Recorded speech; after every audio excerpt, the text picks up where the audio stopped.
topic is Trump's plan for the Panama Canal.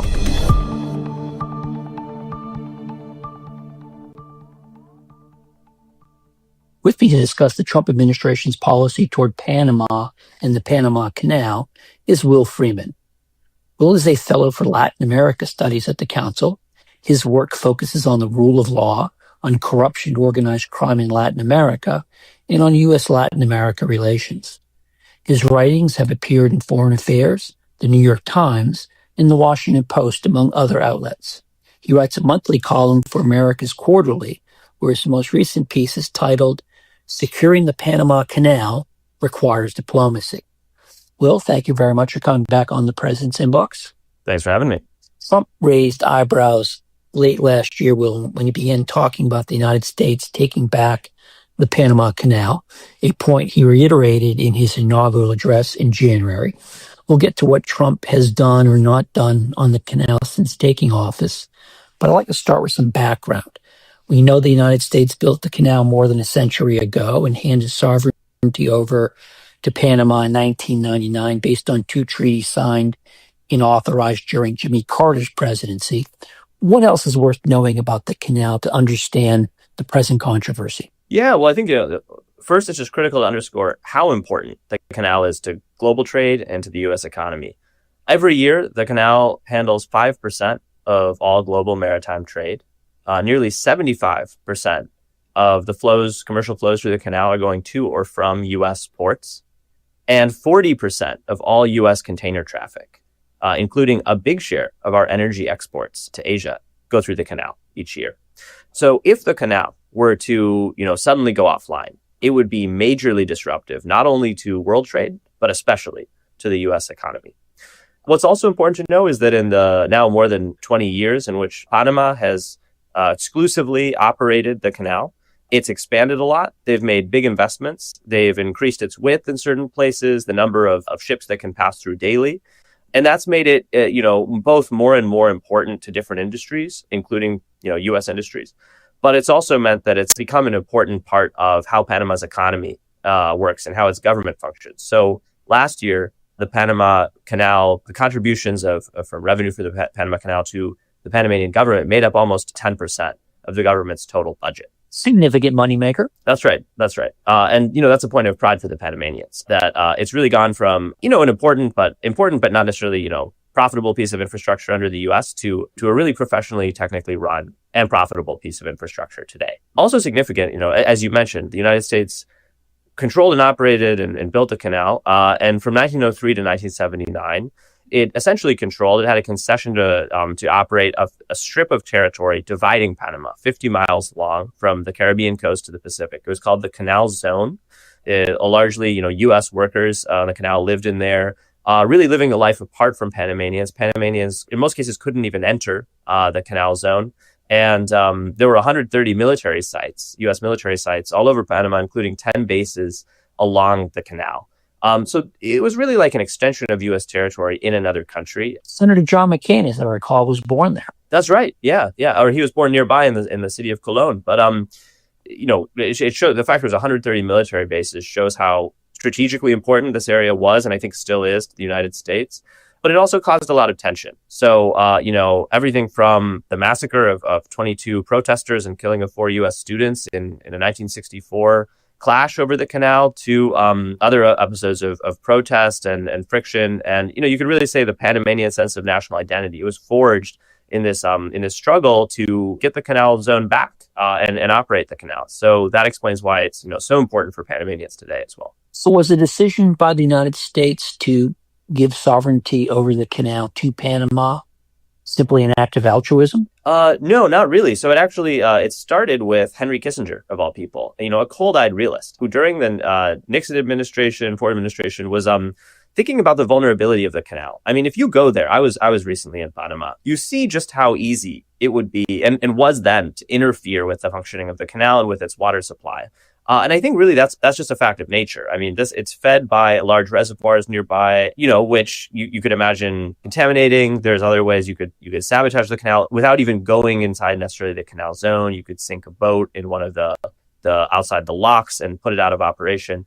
I think realizing that, Kissinger and then Carter understood that the only way to secure the canal was to make its functionality, useful and important to all nations. So the idea was that making the canal neutral, rather than having it be a geopolitical flashpoint or a symbol of U.S. power, putting it in Panamanian hands would make it less likely to be sabotaged or interfered with.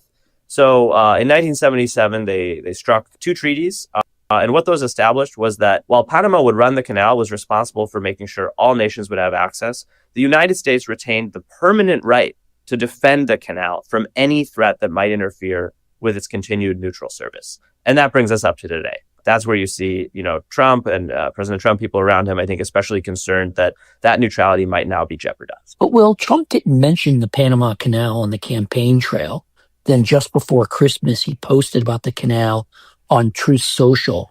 And as I mentioned, he spoke about it during his inaugural address. Why suddenly does the Panama Canal rocket to the top of Donald Trump's foreign policy wish list? Yeah. I'll add a couple of reasons. First, though, I'll say that, it's been a personal interest for him going back years. During his first administration, he met with Panamanian President Varela.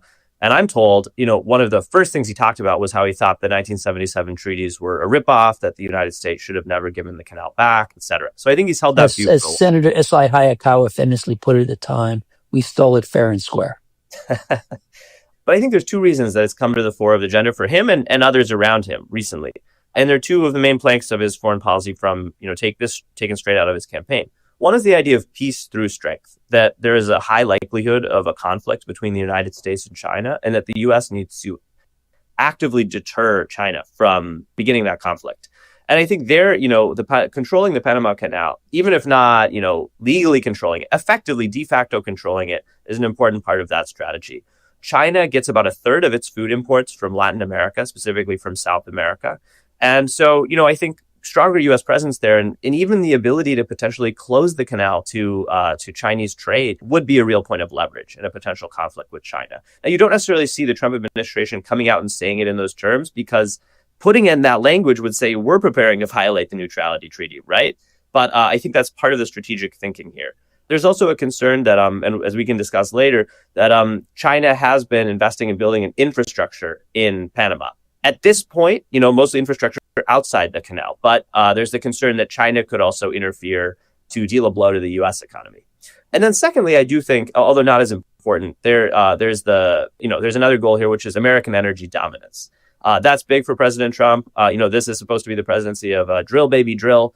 And part of drill, baby, drill is being having somewhere to send the energy products, right? As I mentioned earlier, I think 60% of our exports go through the canal to markets in Asia. And, recently there have been significant droughts in the canal that have slowed and limited the number of transits per day. You actually had some liquid natural gas exporters choosing to reroute their product around the Strait of Magellan in South America. I mean, at considerable additional cost and time. It's a much longer route to take. Exactly right. Because the drought in 2023, 2024 had simply become too severe in the canal. And that means that the water levels in the canal aren't high enough to handle these ships. I mean, the Panama Canal being built more than 100 years ago was built for ships that were much smaller compared to the Bahamas they built today. I mean, and the Panamanians, to their credit, have expanded it, but there are real questions about the future of its water supply given climate change. There's a project in Panama to build a new reservoir that would solve some of this, but many argue it's not moving fast enough. So I think there are energy businesses, including important Trump campaign donors, that are really concerned about that. And then that also helps put it on the agenda. My understanding was the Biden administration also had some concerns about the Panama Canal. I take it was along the same lines. Absolutely. I think during Trump 1, Biden, and now Trump 2, using very different methods and tactics, you're seeing the U.S. drive towards the same goal, which is to deter a greater Chinese presence in Panama. And if you ask me, even before Trump dialed up the rhetoric, we were having success there. Major infrastructure projects were getting frozen, were getting rolled back. You were seeing Panama align more closely with the U.S. I think Trump came in and said, I want to see this alignment happen a lot faster and a lot more obvious in both board ways. So what precisely is Trump or the Trump administration asking for? Well, I think that it's not entirely clear, right? Because Trump says we're going to take the canal back. And it's unclear if he's saying this figuratively or literally. If he means take it back from Chinese influence, which he and others allege, operates in the canal. Panamanians, by the way, reject that. I myself struggle to see how China could interfere in the operation of the canal directly. But as I mentioned earlier, it's very vulnerable to all types of sabotage interference. So it's unclear if Trump wants to take it back figuratively in that sense, get greater security cooperation with the Panamanians, just have more guarantees that China would never be able to interfere and that perhaps we could exercise some control over who accesses the canal. Or if he means it literally, if he literally means reestablishing U.S. control in some form or another. Well, let's talk then about the Panamanian reaction. Panama's president, Jose Raul Molino, was elected last year. He's a bit of a political oddity since he was on the underside of the ticket, but the person leading the ticket was disqualified. And my sense is that he is in some ways a man without a political party. One of his goals was to improve relations with the United States. And then Trump comes at him with talk about the canal. And I will note that back in December, President Molino tweeted that every square meter of the Panama Canal and its adjoining zone is Panama's and remains so. And he went on to say the sovereignty and independence of our country is non-negotiable. And Trump's response was 4 words. We'll see about that. So tell me a little bit about the political reaction or backlash in Panama to Trump's banging the table about the canal. Right. So there's a bit of a paradox here. On the one hand, Panama is one of the most pro-U.S. countries in all of Latin America. It's a place with deep cultural ties to the United States. A lot of people have family, especially among the elites, family that goes, lives, studies in the U.S., comes back for a period of time. Broadly, I'd say it's not an anti-American place. But this issue of the canal is really sensitive. And as I mentioned earlier, it was kind of a crucible for forging national identity. So Molino has to navigate this context in which he's a pro-U.S. president. Everybody that I talked to in Panama described him as one of the most pro-U.S. politicians to lead the country in years, who certainly came into office, did not expect to be in this war of words, with President Trump. I think was actually interested and willing to do several things to align Panama more closely with the U.S. and distance with China, which Panama recognized, switching recognition away from Taiwan in 2017. But here's the really important thing to know about President Molino. This is a weak, fragile government. One of the reasons is that his political mentor, ex-president Ricardo Martinelli, this sort of bombastic billionaire populist who governed the country in the 2000s, he is currently dodging money laundering charges, hiding out in the Nicaraguan embassy in Panama. And the deal that he made with President Molino is, well, I'm going to be disqualified. You get yourself elected on our ticket, and then you clean up my legal problems, and I get out of the consulate, and we govern together. Molino has not upheld that end of the bargain. I think credit to him. He is showing he cares about the law more than that. But obviously, ex-President Martinelli is enraged. And, he is using every lever at his disposal, I think, to try to undermine this government. He probably holds more sway within their shared political party in the legislature than President Molino himself does. He has significant influence in the media. And he's quite popular. Despite being corrupt, he oversaw an economic boom in Panama. So he's remembered fondly. Besides that, Molino is facing a number of kind of gargantuan obstacles. One is an unprecedented fiscal deficit in Panama, thanks to the spending of his predecessors. 2 is almost double-digit unemployment. 3 is the fact that he's locked in this legal quagmire with a mining company that spent 20 years, invested $10 billion in Panama to open a copper mine that was closed by mass protests and a Supreme Court ruling a couple of years ago. So he's got to figure out, how do you reactivate the economy with no money? How do you govern with no political party? How do you open a mine, maybe contravening the law, that's going to be really unpopular and risk setting off these mass protests once again? He's confronting all of that. And the last thing he wanted or needed was to be in a fight with the guy he assumed would be his ally in all this, President Donald Trump. I take it that President Molino's popularity among Panamanians has fallen substantially over the course of the year. That's right. It was in the 70s when he started off, and the last poll I've seen puts him at 29%. He's at a real risk of becoming a lame duck. And for me, why that really matters for the U.S., we might want a stable Panama. I think that's in our interest. But going beyond that, we need this president to cooperate with the Panama Canal Authority, the independent body that runs the canal, to build the new reservoir I mentioned earlier. If Panama doesn't do that in the next few years, all these conversations about interference, neutrality are going to be secondary to the fact that the canal will not have enough water, very plausibly, to function normally. So let's talk about what it is that President Molino has been willing to give President Trump so far, particularly against the backdrop of there was a wonderful line in your America's Quarterly piece that there is a thin line between being a puppet and a partner. So tell me about what it is Molino has been willing to do, and then we'll talk about whether that's enough for President Trump and the Trump administration. Right. That line, by the way, coming from a member of the foreign ministry in Panama. So not my words, but his. And I think that speaks to the kind of discomfort in this government, which wants to be pro-US, wants to pivot that way, but doesn't want to feel like it's being bullied into doing that, right? It wants to show that it's doing it on its own initiative. So Secretary of State Marco Rubio went to Panama in early February, and he got a couple of concessions to start. I mean, one is that Panama left the Belt and Road Initiative.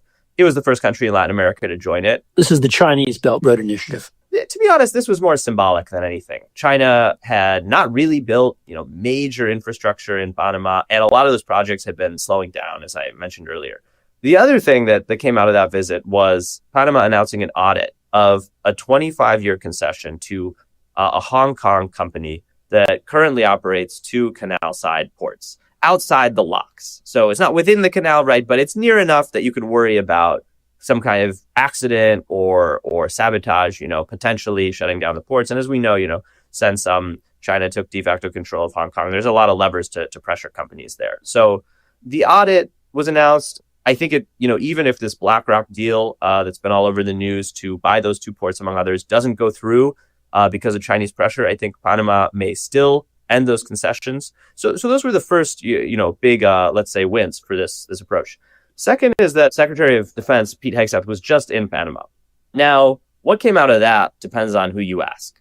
Typically, when governments put out joint declarations after a meeting, it says the same thing in either language. In this case, the English language version was much longer than the Spanish language version. We're also trying to figure out who changed the text, right, before publication. Presumably, there's also a question whether things were taken out or things were added. Exactly. That's right. So the 2 things we know roughly from that is that the U.S. is going to have a military presence again in Panama on a rotational basis. So it's not, at least according to the letter of this document, going to have permanent bases. That would actually violate the neutrality treaty under which Panama is running the canal. Well, let me ask you just for clarification on that, Will, because as you noted at the top of our conversation, the treaties handing the canal to Panama guaranteed the United States the right in perpetuity to defend the security of the canal. Also said, and that's where it gets a little confusing, they also said that there will be no permanent military presence in Panama except for the Panamanians. Okay, so that's why rotational becomes significant. Yeah, there you go. That's right. But, there are plenty of Panamanians who are looking at this and saying, how rotational? There's a permanent presence through rotation. Isn't that a little bit like having a permanent military base?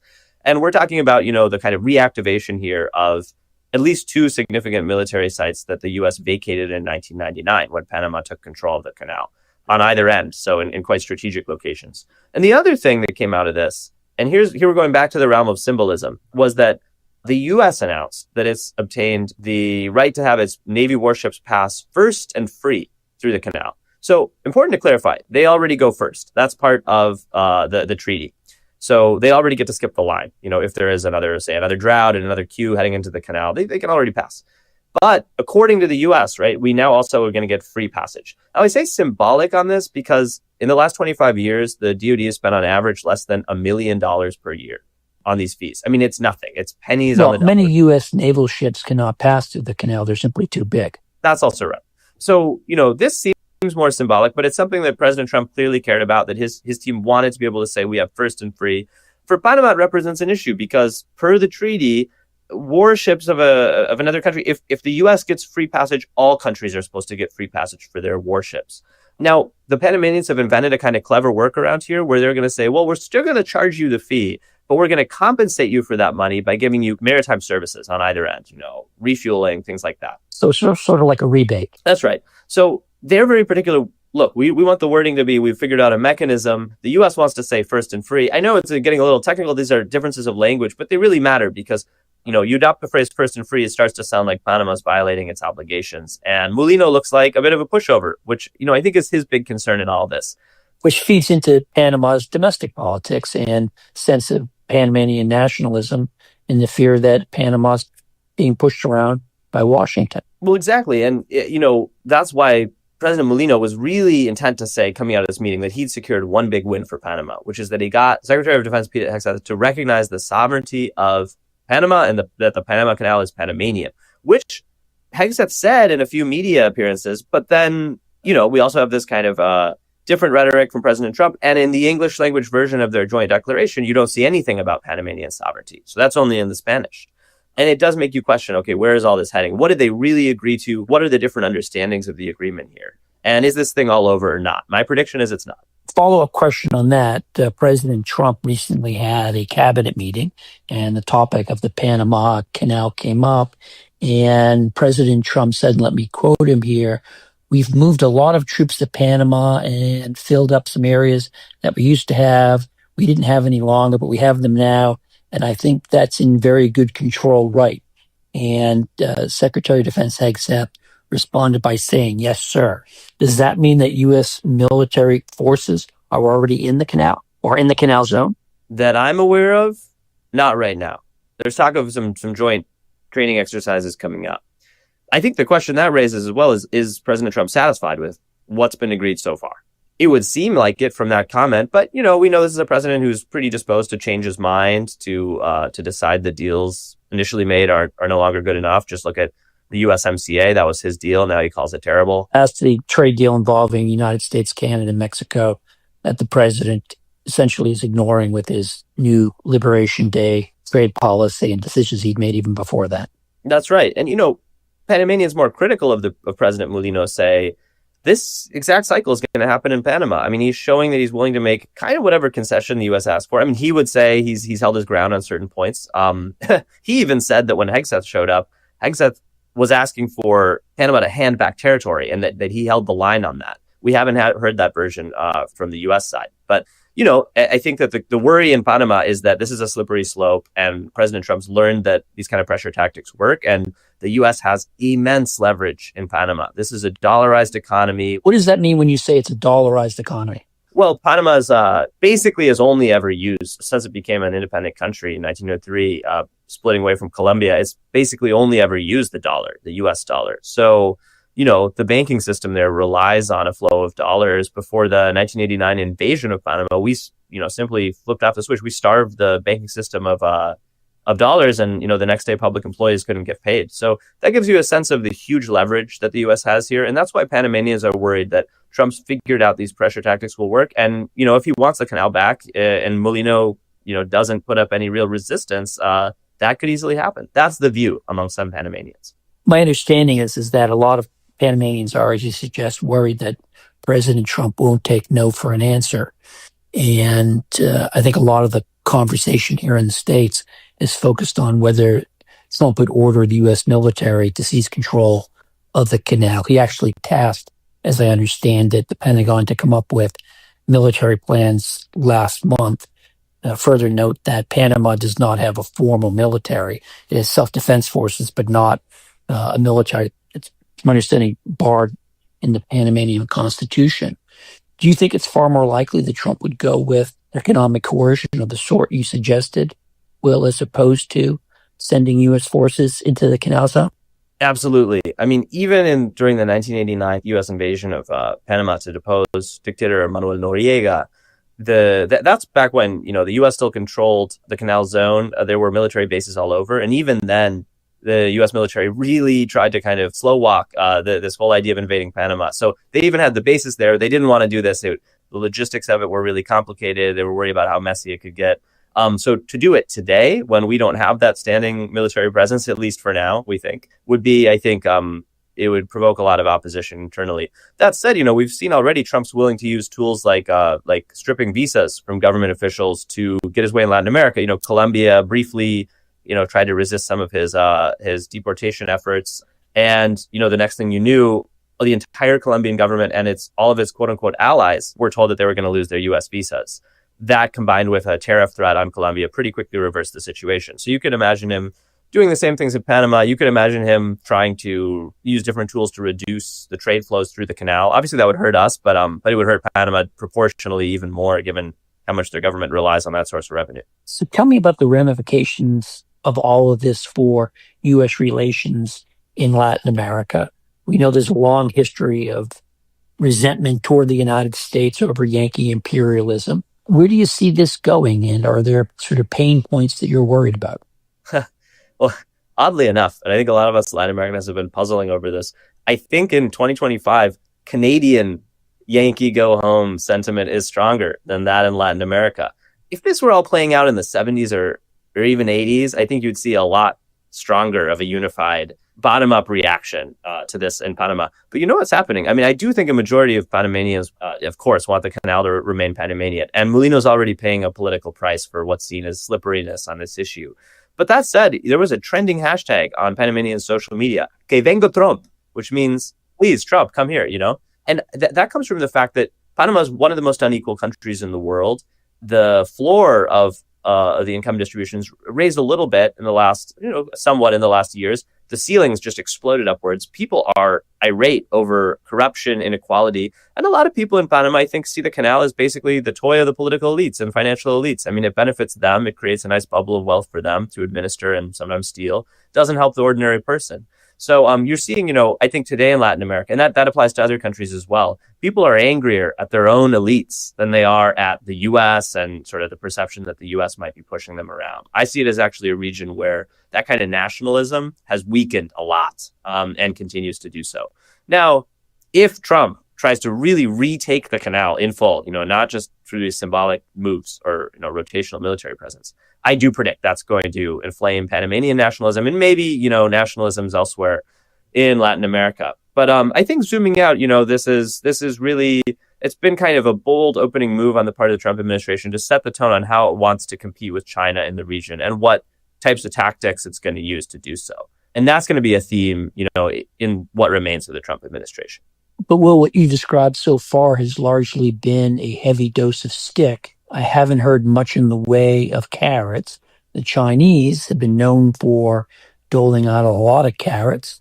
Can the Trump approach be sustainable, or will it, in fact, engender the sort of backlash that could derail it? Right.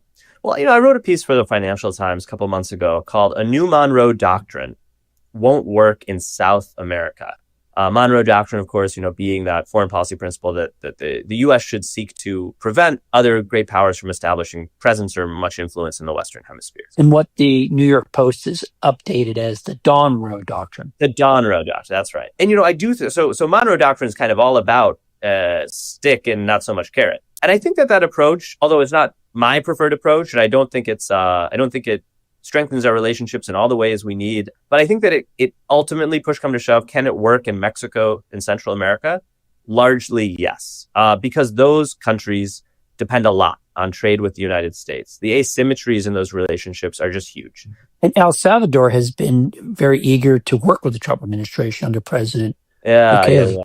That's right. I think in Bukele's case, because he's got some skeletons in the closet. I think this sort of all stick, low carrot approach can work in Mexico, Central America. Not necessarily ideal, but it can work, especially to push out China, which I would say has not played that hard for influence in those countries. Yes, it's, increased investment a lot last few years in Mexico.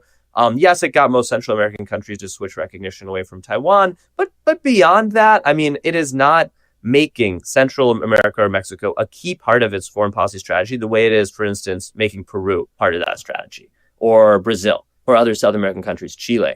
So I think that the all stick, no carrot approach, again, it's going to maybe work closer to home. I don't think it's going to work in South America. Why? Because those economies are structurally complementary to that of China. So they are big. They've more and more doubling down on being big ag producers and mineral producers. Who's buying all those agricultural goods? Who's buying all those minerals? Largely is China. We're not going to buy them with a smaller population and being rich in those types of products ourselves. So we really can't compete and aren't willing to compete in terms of trade for most of, for influence in South America. We retain quite a bit of it in the security space.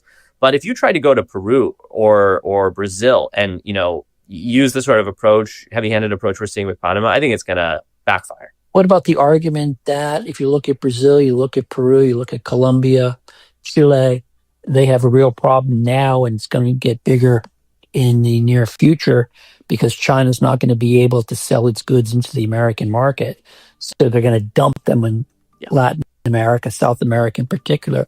I note that the Brazilians have already put up a number of protectionist roadblocks because they're worried precisely about it. I mean, I take your point that they have commodities they want to sell, but they also have domestic industries that they want to maintain. Yeah, especially Brazil, Argentina. I mean, these are countries with an industrial base in a way that, Peru, even Colombia, they never industrialize as much and they're not going to have as much to lose. But I do think, you've seen these anti-dumping investigations announced a number of places. And it leads to this bigger question of how is the US-China trade war, which seems like the one sort of thing we know has come out of the last few weeks. How is that going to affect Latin America? I mean, speaking of the canal, I'm talking to people who work at the Canal Authority last few days, and some of them are expecting trade flows to diminish through the canal. That's going to be, Well, that's going to exacerbate President Molino's problem because he has a big deficit. Right. And you're telling me his revenues are going to fall. Right, very possibly. I mean, if we see less U.S.-China trade happening through the canal, will other trade flows be able to pick up the slack? Not clear yet. On that note, I'll close up this episode of the President's Inbox. My guest has been Will Freeman, Fellow for Latin America at the Council. Will, as always, if you'd like to chat. Thanks so much. Likewise, John. Please subscribe to the President's Inbox on Apple Podcasts, YouTube, Spotify, or wherever you listen, and leave us a review. We love the feedback. The publications mentioned in this episode and a transcript of our conversation are available on the podcast page for the President's Inbox on CFR.org. As always, opinions expressed on the President's Inbox are solely those of the host or our guests, not of CFR, which takes no institutional positions on matters of policy. Today's episode was produced by Justin Schuster with director of podcasting Gabrielle Sierra. This is Jim Lindsay. Thanks for listening.